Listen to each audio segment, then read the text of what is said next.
Hi friends, ಎಲ್ಲರೂ ಹೇಗಿದ್ದೀರಾ?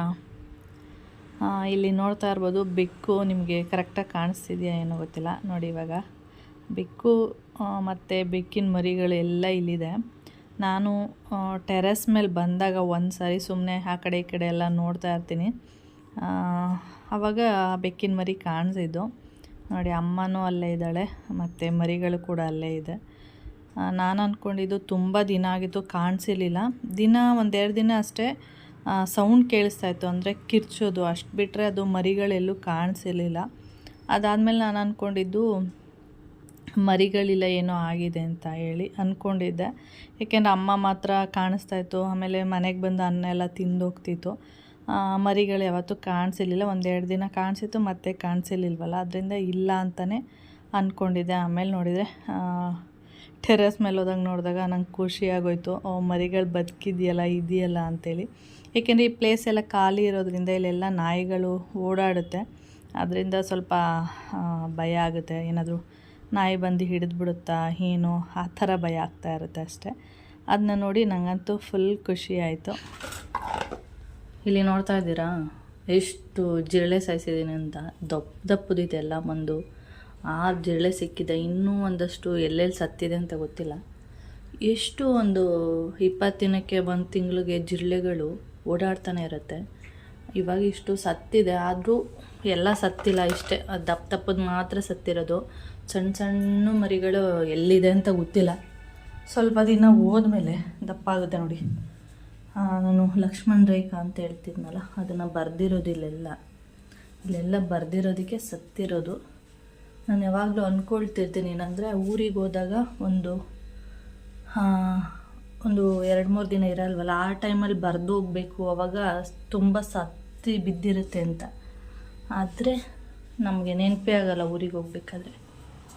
ರಾತ್ರಿ ಟೈಮು ಅಂದರೆ ಮಧ್ಯರಾತ್ರಿ ನೀರು ಕುಡಿಯೋಕ್ಕೆ ಅಂತ ಎದ್ದೇಳಿರ್ತೀವಲ್ಲ, ಆ ಟೈಮಲ್ಲಿ ನೋಡಬೇಕು ಎಷ್ಟು ಓಡಾಡ್ತಾ ಇರುತ್ತೆ ಅಂತ. ಅದಕ್ಕೆ ರಾತ್ರಿ ನೆನಪಾಯಿತು, ಬರೆದಿದ್ದೆ. ಇಷ್ಟೇ ಬರೆದಿರೋದು, ಅದಕ್ಕೆ ಒಂದಷ್ಟು ಸತ್ತು ಬಿದ್ದಿದೆ. ಇನ್ನೂ ತುಂಬ ಇದೆ. ಅವಾಗೊಂದ್ಸರಿ ಇವಾಗೊಂದ್ಸರಿ ಈ ಥರ ಬರೀಬೇಕು ಅಂದ್ಕೋತೀನಿ, ಮರ್ತೇ ಹೋಗುತ್ತೆ ನನಗಂತೂ. ನೋಡಿ, ಎಲ್ಲ ಇನ್ನೂ ಜೀವ ಇದೆ. ತೊಗೊಂಡೋಗಿ ಈಗ ಹೊರಗಡೆ ಬೀಸಾಕ್ಬೇಕಿದನ್ನು.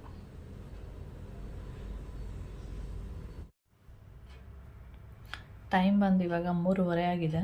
ನಾನು ಬೆಳಿಗ್ಗೆಯಿಂದ ಯಾವುದೇ ವಿಡಿಯೋ ಮಾಡಿಲ್ಲ, ಏಕೆಂದರೆ ಸ್ವಲ್ಪ ಹೊಟ್ಟೆಲ್ಲ ನೋವ್ತಾ ಇತ್ತು, ಅದರಿಂದ ಮಾಡೋಕ್ಕಾಗಿಲ್ಲ. ಏನಂದರೆ ನಾನು ಮೊನ್ನೆ ಫಂಕ್ಷನ್ ಇತ್ತಲ್ಲ,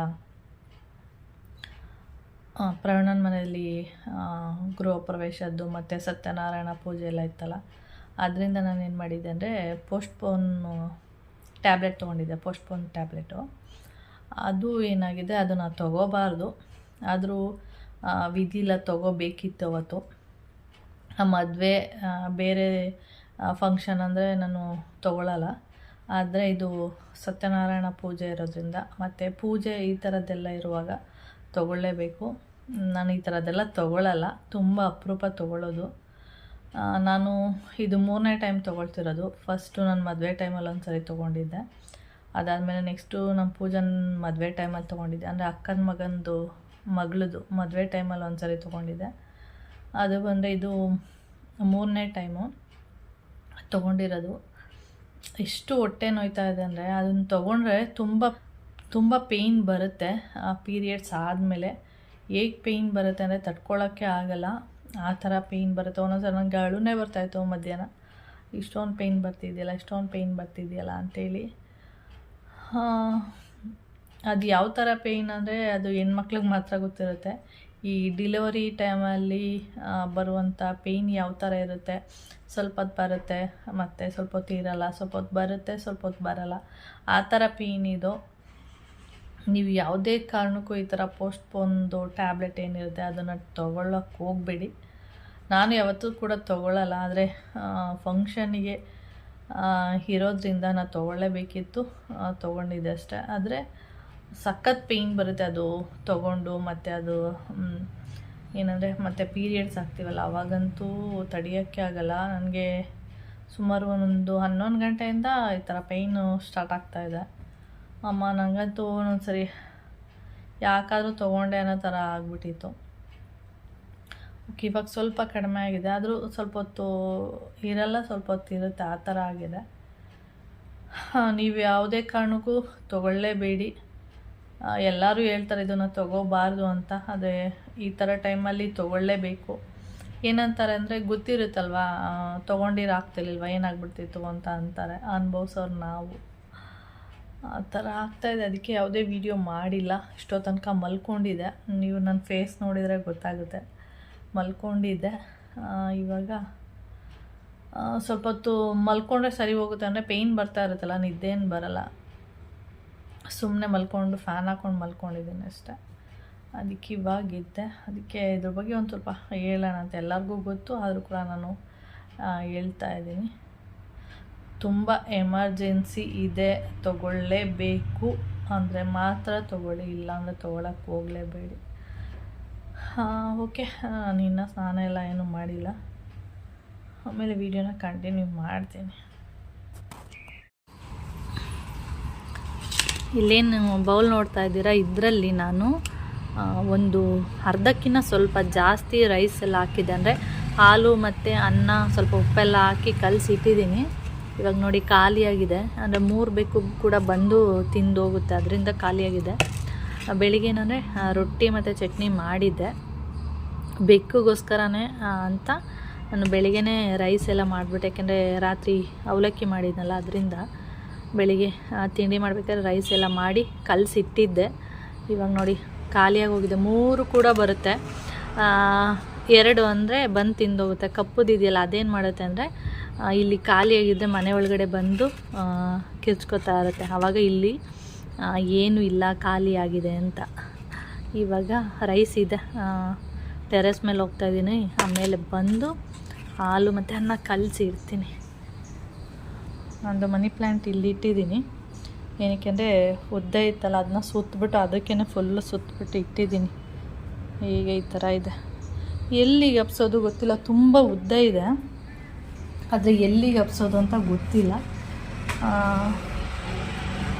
ನೋಡಿ, ನಾನು ಯೋಚನೆ ಮಾಡ್ತಾಯಿದ್ದೀನಿ, ಇಲ್ಲೆಲ್ಲರೂ ಈ ಥರ ಇಲ್ಲಿ ಕಾಣಿಸ್ತಾ ಇದೆಯಲ್ಲ, ಈ ಥರ ಏನಾದರೂ ಹಾಕ್ಲಾ ಅಂತ, ಬಿಡ್ಲಾ ಬೆಳೆಯೋದಕ್ಕೆ ಅಂತ ಯೋಚನೆ ಮಾಡ್ತಾಯಿದ್ದೀನಿ. ಇಲ್ಲಾಂದರೆ ಇಲ್ಲಿ ವಿಂಡೋ ಇದೆಯಲ್ಲ, ಇಲ್ಲ ಹಾಕ್ಲಾ ಗೊತ್ತಿಲ್ಲ, ಅದಕ್ಕೇ ಸುತ್ತಬಿಟ್ಟು ಹಾಗೆ ಇಟ್ಟಿದ್ದೀನಿ.